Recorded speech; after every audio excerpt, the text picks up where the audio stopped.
talk to people. Notice her car sitting in front of the home. Asked for a wellness check. When I went back with the police, they walked up, looked over, said they couldn't see anything, and then they left. Talked to my cousin, EJ, spoke with him, came back, asked him bring a shovel. He brought a shovel. He asked me where.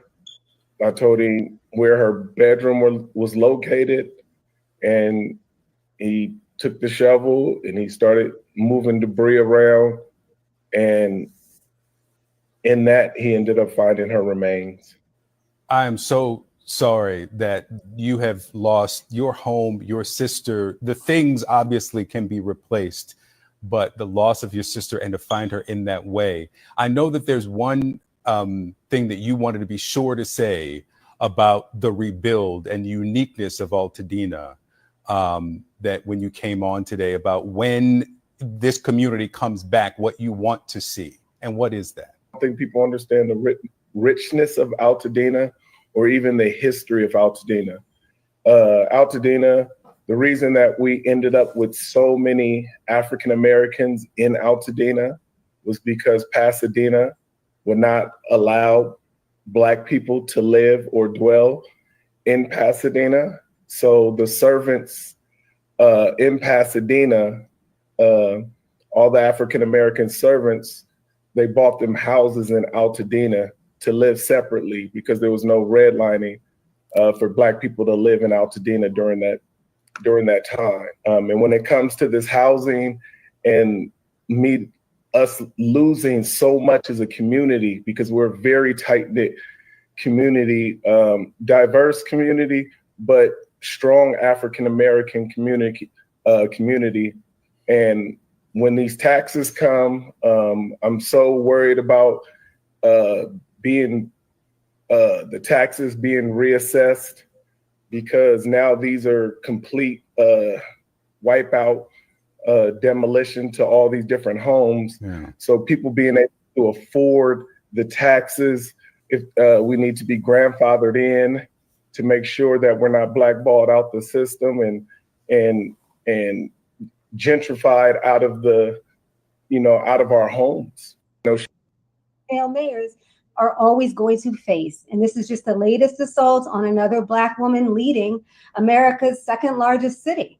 And so, as she said, this is all political payback. Billionaire Rick Caruso, who, as she said, $110 million he lost. She beat the brakes off of him in 2022. And so he has chosen to politicize this and has galvanized other conservatives and people to stand behind him to attack her. And what he hasn't said, and what they're not telling me, is that he himself has harmed the people of LA, because he hired private firefighters to take actual scarce water from public hydrants to save his Palisade Mall from ruin.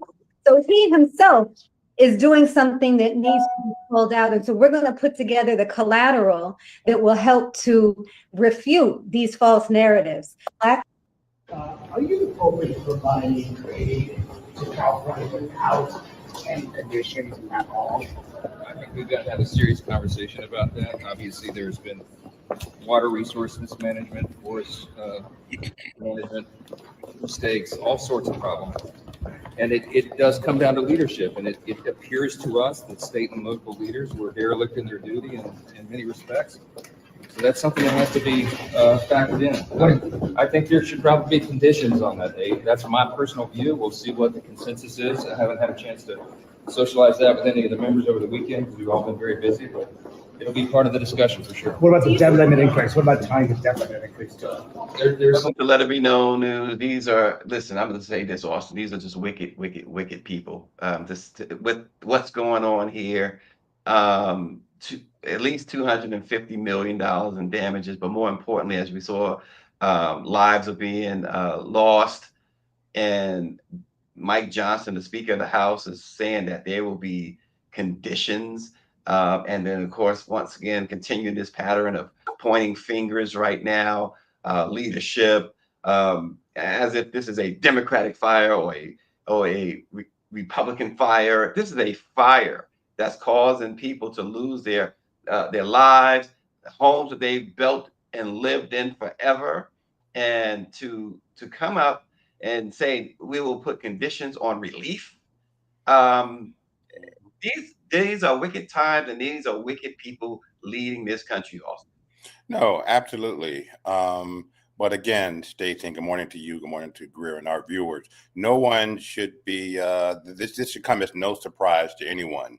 During Trump's first term, there were several instances that were, later factualized by his own aides, reported by his own aides, that where he tried to politicize natural disaster aid on at least 2 occasions to California.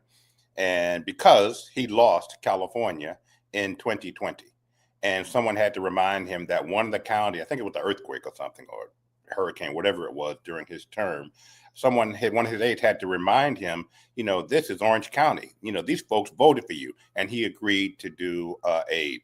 I have known Karen Bass for at least 10, maybe 12 years. As you know, Stacey, she was in Congress until she left to become mayor of the city of Los Angeles. She is one of the most distinguished public servants that I have come across. She's a history maker in that state. She was the first female and first Black to serve as Speaker of the California General Assembly. In Washington, D.C. here, she distinguished herself on the House Committee on Foreign Relations, and in particular, the House Subcommittee on Africa, which, depending on who was in the majority, she served both diligently and effectively as the chair or the ranking member. So to attack her, now look, she was in Ghana as a part, she was invited to be a part of President Biden's official delegation to the swearing in of the new president of Ghana. They had elections in early December. And, but so she was out of the country. You can, play, Monday morning, evening, whatever you want to call it, quarterback, and, shoulda, coulda, should she have gone? The bottom line is, it's not like she was out of touch.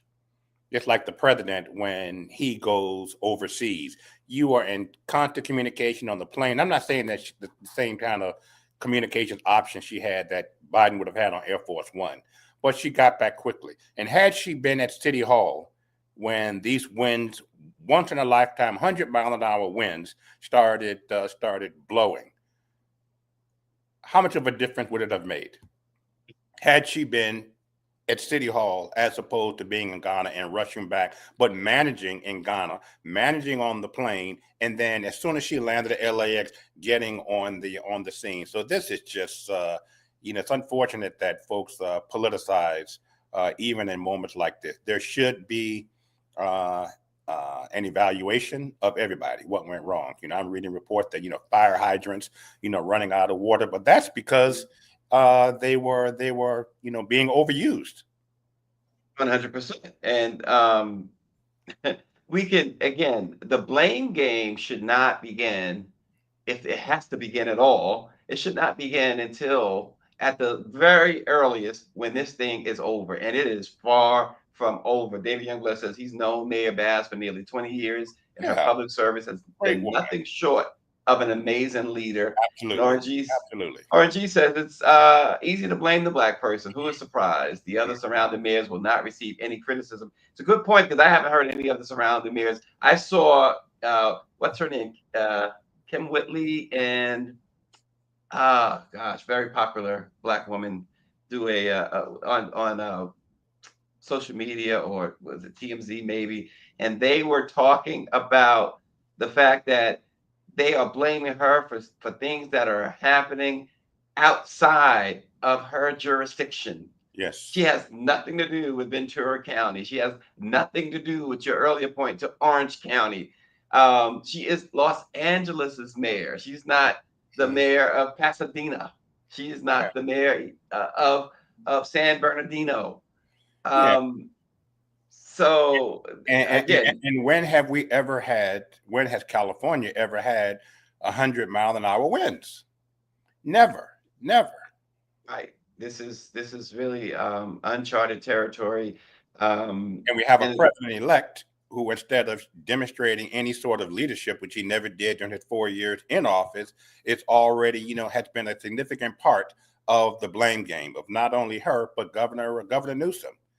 Go yeah, out there before your inauguration and try to be helpful. But this is gonna be your problem yeah. at noon on Monday.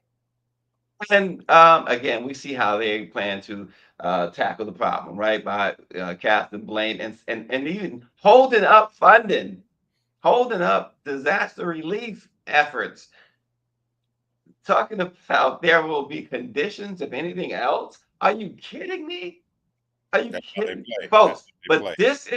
this is what you got when you took your drink, when you went to the poll back in November and said you was going to put these people in power. That's right. That's right. That's right. And you think no one in Los Angeles voted for Donald Trump? Yeah. I mean, these are Americans. You were supposed to be the president of all Americans. And Stacey, you and I would be equally critical of Joe Biden or Barack Obama or Bill Clinton if they were politicizing what's going on here, and if they were talking about withholding aid and putting all types of strings on aids. It's punishment for California voting for Kamala Harris. Yeah, it's just it's Majority. awful. Someone made the point, and again, one of those young women, I don't know if it's Kim Whitley, and just don't understand why I can't call the name of the other very popular Black woman activist, What's it? but not, I'm Not sorry. Karen. No, not Karen. No, I know you're talking about. I could picture her. But here's the thing. They're saying, oh, she cut $74 million from the fire budget. A budget that had like already almost $500 million. So if you can't work with that, then that's your issue. It's not the mayor's issue. Thank And you. also remember that was forced upon her to give that money to who? The police department. That's right. Wasn't Nicole? It might have been Nicole, but nonetheless, they were spot on. They're all part of Win with Black Women. Mm-hmm. Um, but if you can't, Austin, if you can't work with a $300+ million budget, then it's not the You need to person be that's giving replaced. you the budget. You need to be replaced, exactly, with someone 100%. with someone who can manage. 100%. And then this happens consistently. These Santa Ana winds blow. I live there. I know about the Santa Ana winds, but this is much more devastating than we've ever seen. No one could have anticipated this. No one. It's like saying, "Oh, it's your fault that it was an earthquake." And No one could have. who's also politicized this? One of the Kardashian ladies, the daughters, whatever. The awful Khloe Kardashian, the wannabe Kim, the Miss wannabe Kim. Greer. Of all people, go fix your face again. Go put some injections in those cheeks again, and go mind your business. Because you're the joke. You're the joke. It's this. You sitting on $1 billion that your family earned in large part because your sister had sex with Ray J. And you want to talk about a joke? Now, congratulations that you guys were able to parlay her performing fellatio on the guy and all that stuff into $1 billion enterprise. Congratulations. But go sit down and shut up. Nobody wants to hear from a Khloe Kardashian. Exactly. That's absolutely absurd. I don't even know why they even report what she says. It's news, and it was critical of a Black woman mayor. That's why. Yeah. Where was she in those Win with Black Women calls? Right? You show your true colors. Sit down, shut up, and go away. The last thing I want to hear from is a Kardashian. Me too. I mean, at least, at the very least, at least Kim, sometimes when she opens her mouth, there is something coming out of there worthy of listening to. Sometimes. Give me a break. But you know, Good. Stacey, I was talking to someone yesterday. I think I might have mentioned it on our group thread. I'm hoping and prayerful that Mayor Bass, survives this. I've read reports where there are efforts already underway to to recall her, and California has a record of recalling folk. So I'm just hopeful and prayerful that enough people of goodwill and men and women of goodwill will stand up and unite around this sister and help her rebuild Los Angeles. Yeah, also along with that, you hope that Gavin Newsom don't try and throw her under the bus either in an effort to shield himself from criticism. Hey, you got a job that comes with the territory of criticism. Just, hey, develop some thin, thick skin and take it. Gavin Newsom had his eyes on 2024. Gavin Newsom has his eyes on 2028. So nothing would surprise me. Yeah, well, yeah, and nothing would surprise me either. But and speaking of Altadena, and I don't know if you've ever had a chance, and it's unfortunate if you have not been to Altadena. This picturesque place, and it's rooted in the civil rights movement, and it's now nearly wiped out. Among the hardest hit areas in Los Angeles County, Altadena has seen as many black-owned homes, businesses, even churches and landmarks reduced to nothing but ashes, Austin. And it's an unincorporated community in the San Gabriel Valley. It has about 42,000 residents. It has long, long, long been a beacon of Black home ownership and middle class stability. And we are seeing over and over again, and it has hit home. Danny Bakewell Jr., the president of the Bakewell Company, which owns the Los Angeles Sentinel, in a text message says, obviously, it's been a tough couple of days, but our family is making it through. But both his girlfriend, he says, and his son lost their homes, and the devastation is unreal for so many families. A lot of Black folks, he says. Jamal Dominique Hopkins, who's a native of Altadena, lost his beloved childhood home on Loma Alta Drive. His mother, Ruthie Hopkins, is 81 years old. His son, Joshua, they narrowly escaped Austin thanks to the swift actions of Hopkins' older brother, who evacuated them to safety. He described the devastation. If you go to a GoFundMe page for the Hopkins family, for Ruthie Hopkins, he says this isn't just a loss for our family, it's a loss for a community that has thrived despite challenges. Ruthie Hopkins, by the way, folks, is the former editor and co-owner of the Pasadena Journal, which is, of course, a member, NMPA member newspaper, Black owned. It's been a cornerstone of that community for decades. It's really brought home a lot of great articles and information for the Black community. I've also been on a text message with Kenneth Miller, who has a newspaper out there in Inglewood Today in Los Angeles. Also, Pluria Marshall of the Wave newspapers and David Miller of Our Weekly. They've all been in touch with Dr. Chavis, the president of the NMPA.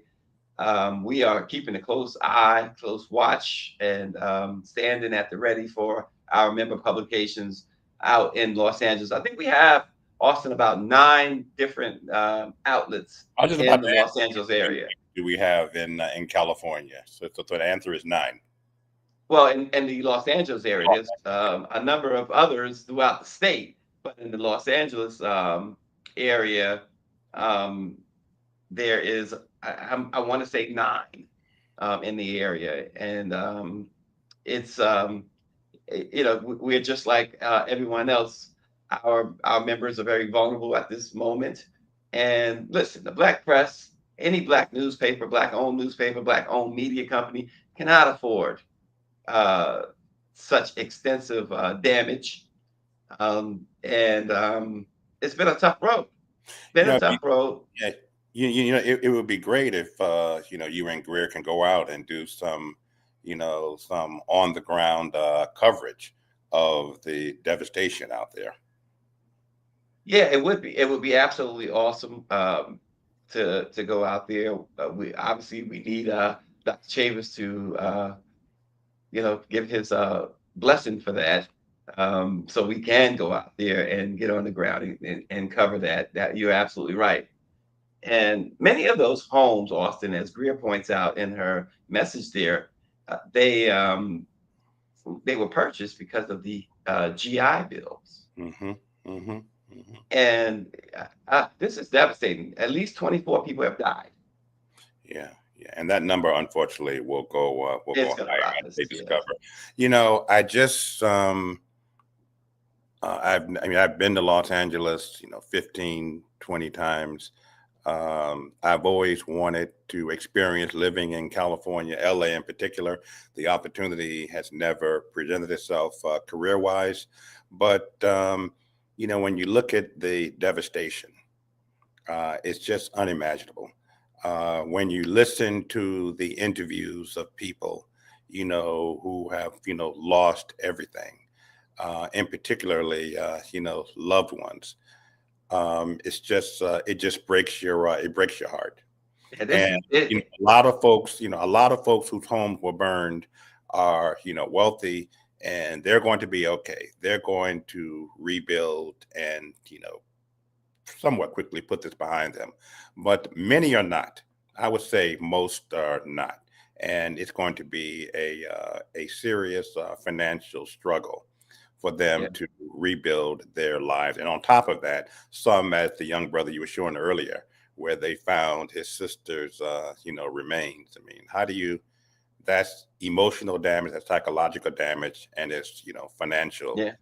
And listen, Austin, many of these neighborhoods, I suspect, are not coming back. If you look at the aerial views, these are neighborhoods that are gone. They are. It's not gonna. Those zip codes are over with. It's over. And that's the point the brother was making about, gentrification and being priced out. You think about it, folks are already meeting and planning as we are on this show to rebuild those areas with no consideration whatsoever for the residents who live there and who lost their homes, including those that you just pointed out through the GI Bill. Beyonce was scheduled to make a big announcement today, January 14th. And she's postponed the announcement. She says out of respect for what's going on. But more than that, her Baygood Foundation has donated $2.5 million to this cause here. And, you gotta be, and that's what I call, being tone aware. There's too many tone deaf people out here, and that is tone aware right there. And folks who have been. I saw, I didn't see her say back. I missed what she said that on January 14th she was going to make this big announcement, and I saw folks counting down to the big announcement. And I wondered when I saw that about a week ago, I said, I don't think Beyonce is going to be making any announcements, knowing, what she's shown herself to us as.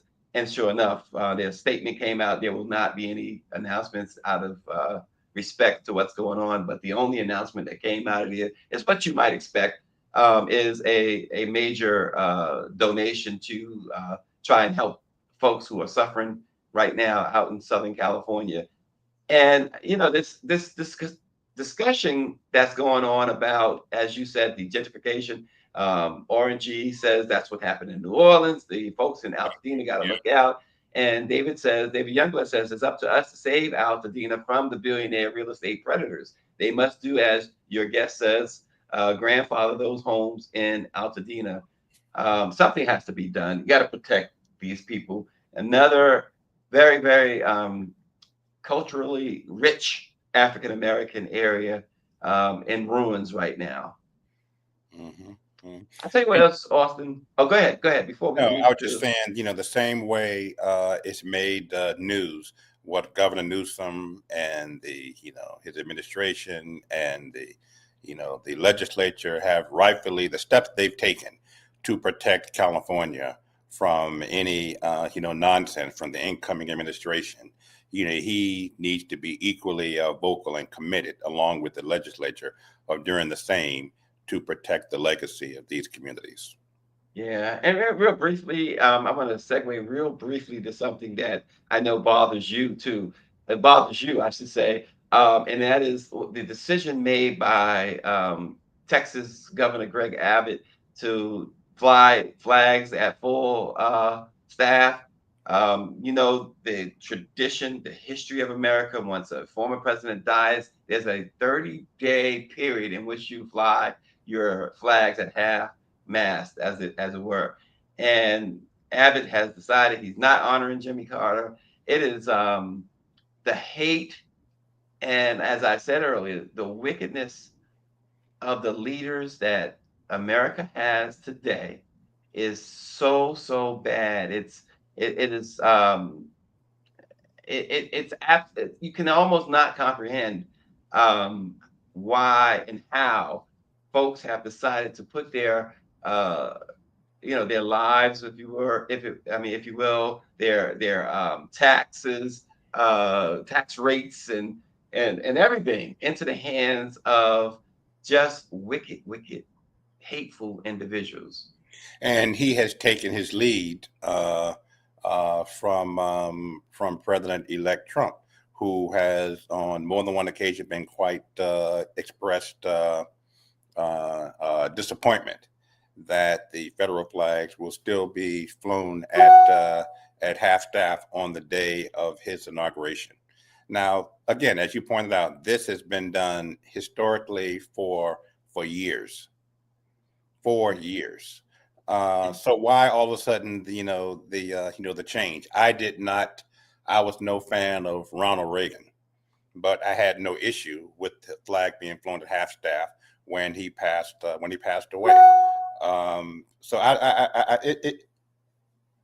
it is so unnecessarily partisan, for Donald Trump to make that comment before Jimmy Carter's funeral, not comment, but that posting, and then to sit there at his funeral last week, Which he said was a beautiful service. Trump said yeah, that was a yeah, beautiful service. yeah. And if you, I mean, the flags being flown at half staff, how is that going to minimize in any way the power of the presidency for him at noon on Monday? It won't. Governor Abbott, the same way. I don't know. I mean, look, if Biden was being sworn in again on January 20th, no governor would have any control over federal flags being flown at half staff. Most times when federal offices fly the flags at half staff, state capitals do. As you pointed out, this has always been bipartisan. But now with President Trump coming in, he may actually reverse that. I don't know what day we're on now since President Carter died. Maybe the halfway point since the day the president passed away. But I would not be surprised if President Trump on Monday, when he's doing all of his executive orders on immigration and everything, decides to reverse this and orders the flags at federal offices be returned to full staff. Yeah, I wouldn't be surprised either. I just don't. When I was in sixth grade, Austin, for instance, I had a teacher who happened to be Jamaican, and he would talk about American politics, and I was never interested, and still not interested. I cover politics. I always say that I was never interested in it. And one of the things that always struck me was this, like you mentioned the word partisanship. It's won't. I always thought as a kid, shouldn't Republicans and Democrats alike have the same interest in seeing that this country thrives, that everybody in this country thrives? Of course, that's very. I learned quickly that's being very innocuous. You know, or you know, you just don't. I just don't understand that that's not how it works.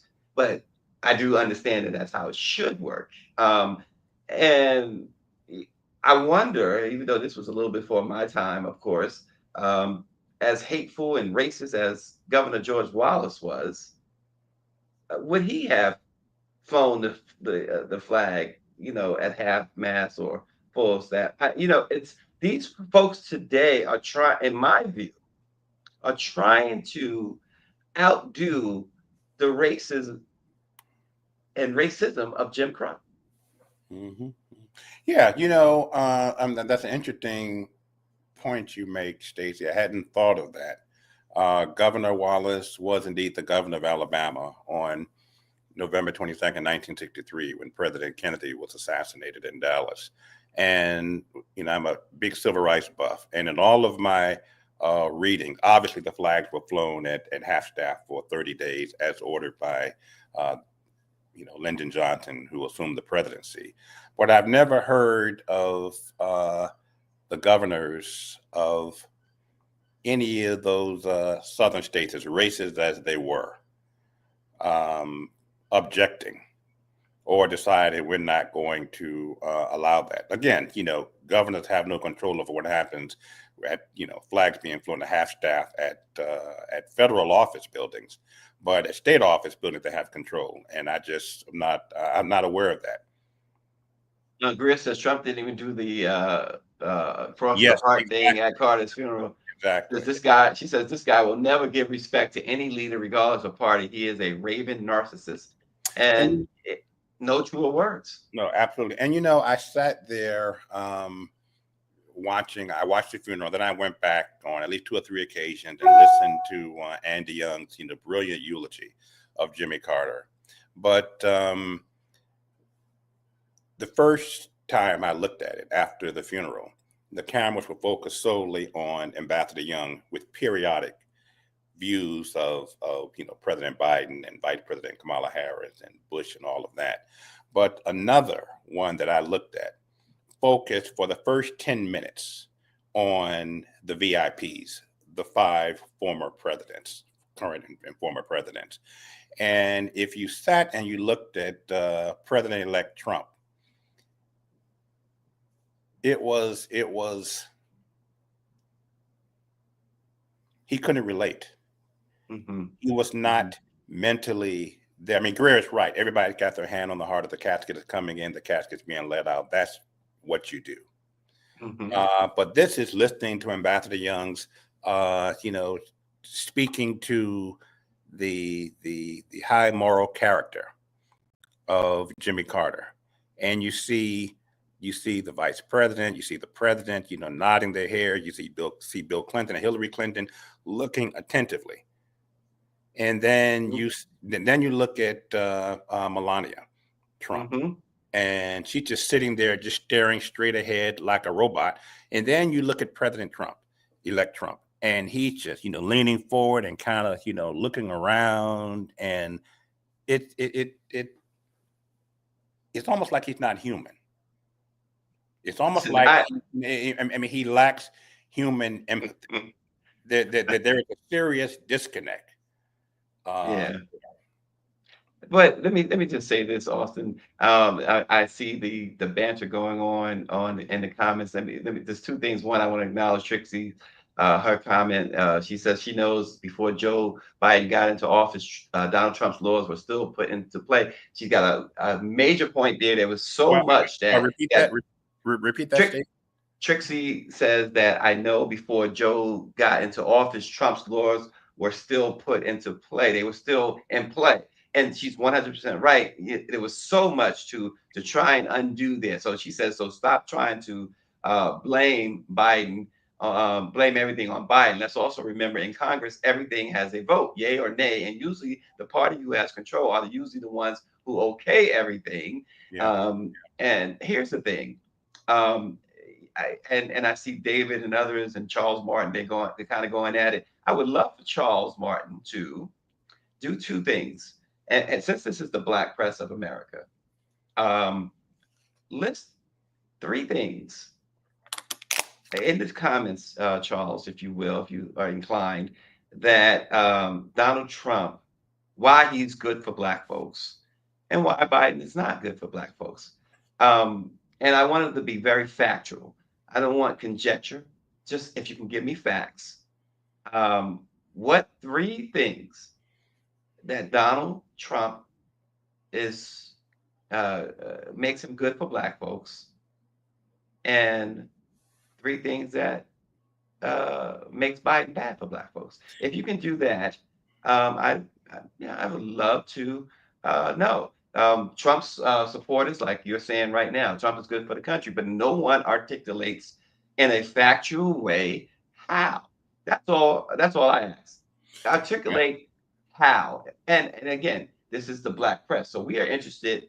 Um, Primarily because CNN and MSNBC, they can talk about white folks and the country as far as that. We want to talk about Black folks. Black folks have suffered long enough. So let's talk about how factual.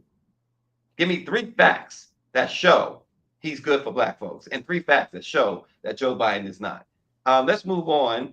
And as we continue to talk about the fires, real quick, Austin, and I know Austin's got a scoop in a few moments, but Chuck D, the legendary icon of Public Enemy, has long emphasized the power of visuals in shaping understanding. People listen with their eyes, Chuck has told us and others. He says they don't really listen with their ears. He says that the weight of images emanating from the Los Angeles fires is another thing. And that perspective has taken on new significance as Public Enemy's protest anthem, Burn, Hollywood Burn, trends again during one of the worst fire disasters in California history. The song was released, of course, over 3 decades ago on Fear of a Black Planet.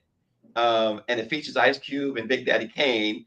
And it really critiques systemic racism, exploitation, and the lack of authentic Black representation in Hollywood. Lyrics such as make our own movies like Spike Lee, because the roles being offered don't strike me as nothing that the Black man could use to earn. Burn, Hollywood Burn were intended as a call for empowerment, not destruction. And Chuck is calling on folks to stop equating that song with what's going on now, Austin.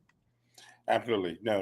And it's true, politics, I mean, inappropriate. It's very inappropriate. And I'm glad he came out and said, what he said. But I mean, I get it. Imagery is everything. Imagery is everything in politics. We don't, he's so accurate. We don't listen with our ears. We listen with our eyes. That's why, President Biden, during the campaign, looks old. Say what you want to say about Donald Trump. He doesn't come across as old. He does come across as, a bit more strident, vibrant in his movement. But it's, imagery is everything in politics, unfortunately. And he's right, to apply this song, which was a civil rights anthem, as it were, 30, 35 years ago, and apply it to what's happening now in Los Angeles is an absolute travesty. Yeah. Just a couple, again, a side note. Charles is asking where are our facts. You're the one that's talking about Trump. Listen, I can give you facts on Biden. I can give you 3 quick facts right now. The most support ever from a president to historically Black colleges and universities by far. Number 2, I can give you the Inflation Reduction Act, which has created, as Trump would say, a lot of Black jobs. And number 3, the forgiveness of student loan debt, which has exponentially assisted African Americans. I can go on. The first Black woman Supreme Court justice. You really could say the first Black Supreme Court justice since Thurgood Marshall, because we really don't recognize that other guy who is in blackface. The most Black judges on the federal bench in history. We can go on and on. I just can't give you anything. Down the prices of prescription drugs.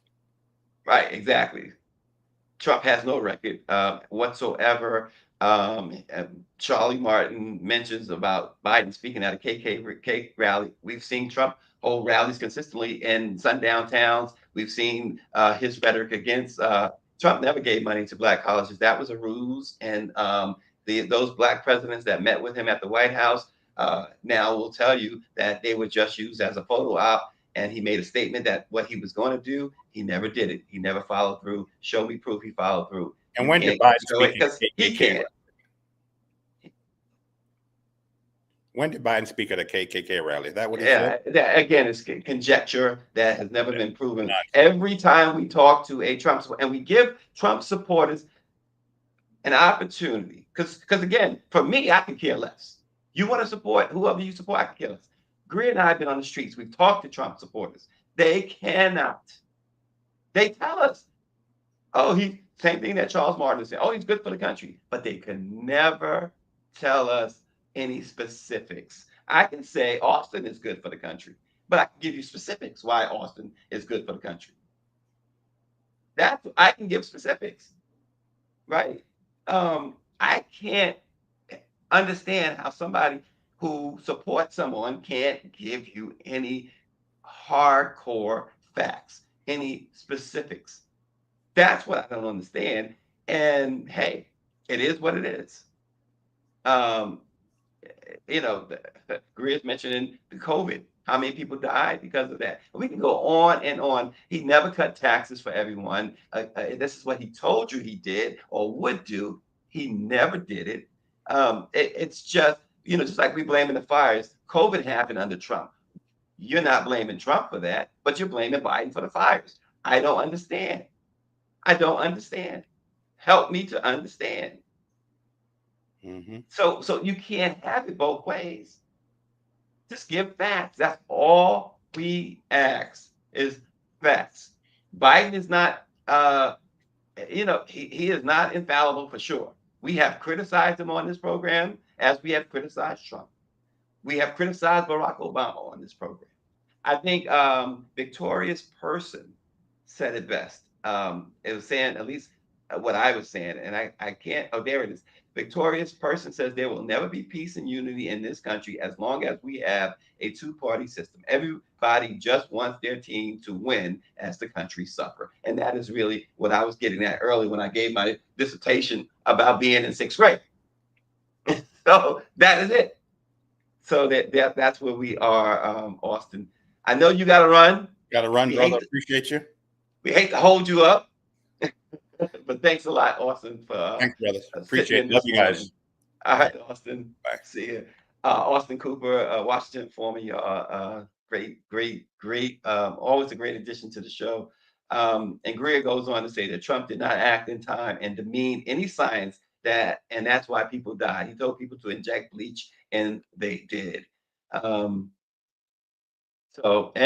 Trixie said China gave Trump the heads up, and he did not care. 100%. We see these are facts. This is not opinion or conjecture.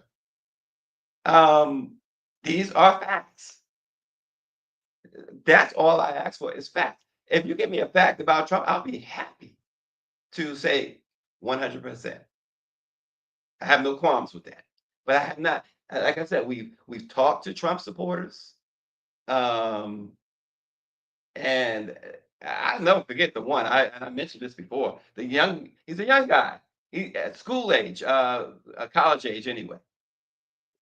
He said he wasn't even aware of what at that time. This was last year. What Trump was being charged with. He wasn't aware that he had filed bankruptcy almost a dozen times. He wasn't aware that Trump had said grab women by the private parts. He wasn't aware that Trump had sexually assaulted someone. The writer E.G. Carroll, that she had won this lawsuit against him.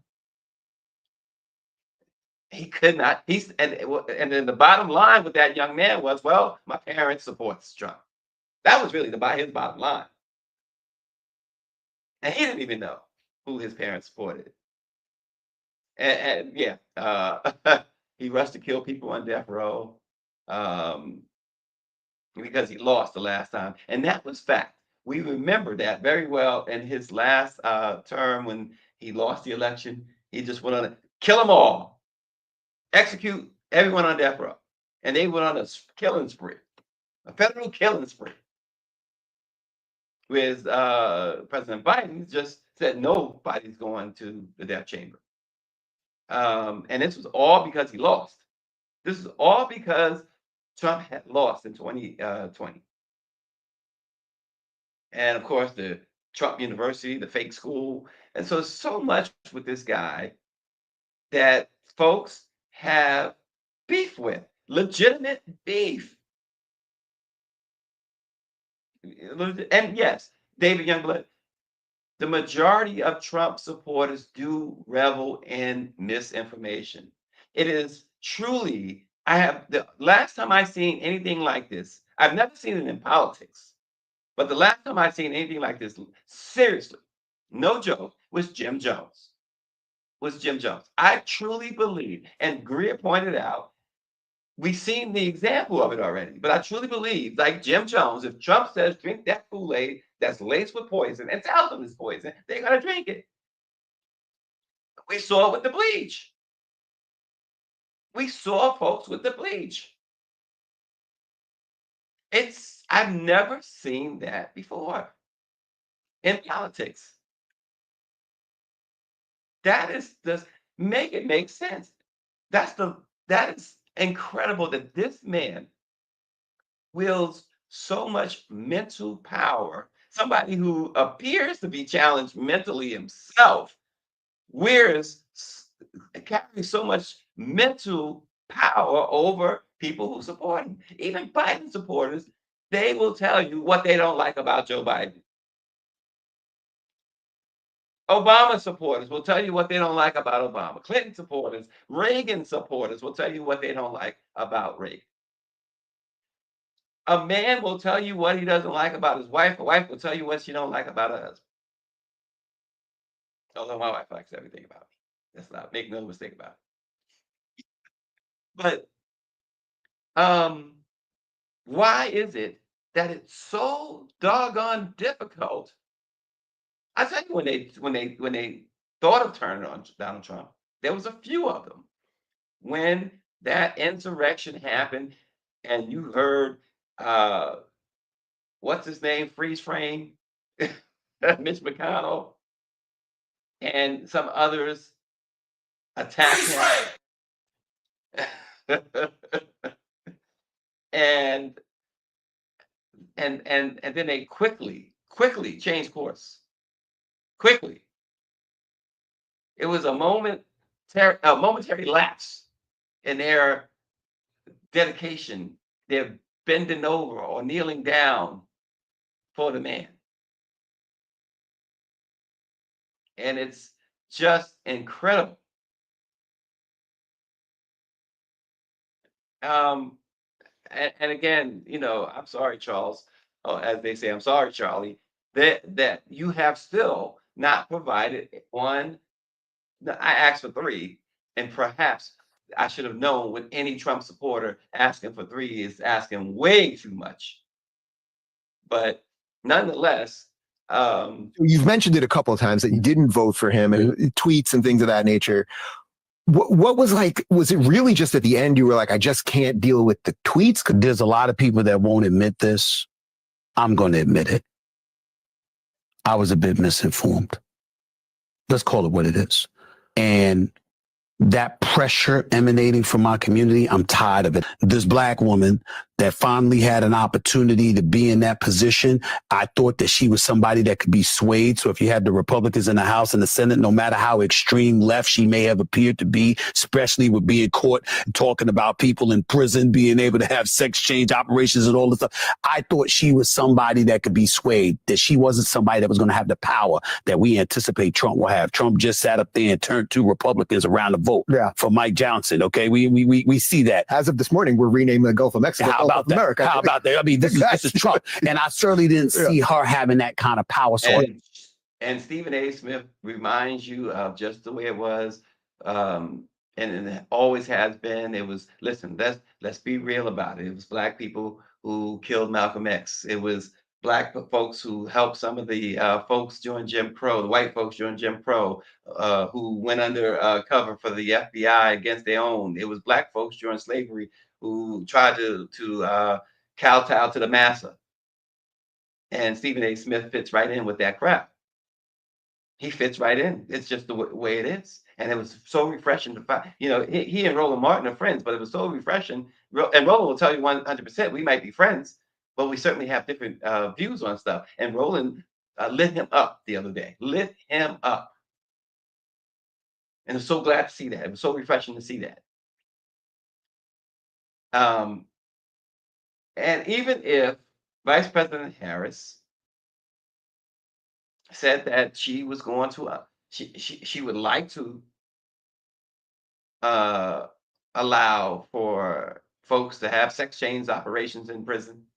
First of all, the only part of that she can control is federal prison. Number one, any president. But number two, how is that a defining moment for you to say, you had this whatever revelation or whatever? How about power? And then Trump giving you this thing about the Gulf of Mexico or whatever. How is that? And again, once again, Stephen A. Smith holds himself out as this, educated, very articulate, and he articulated foolishness right there. Not something that didn't make any sense whatsoever, but because they spotlight the monkey, the black man up there, dancing a jig, it becomes, oh, wow. No, he doesn't speak for black folks. His interest is not the same interest of most black folks. His interest is closely aligned with what you are seeing now. So you cannot put any stock in what Stephen A. Smith said. You can't. Talk to RG if you want to get up. Talk to David Youngblood. Talk to Trixie. You never see them put the microphone in the front of the faces of a Trixie Reyes or a RNG or a David Youngblood or Michelle Madison. And yet, this is what we get. Mike V, Southbound, people like that. And they know that. Mainstream media knows that. They know what they're doing.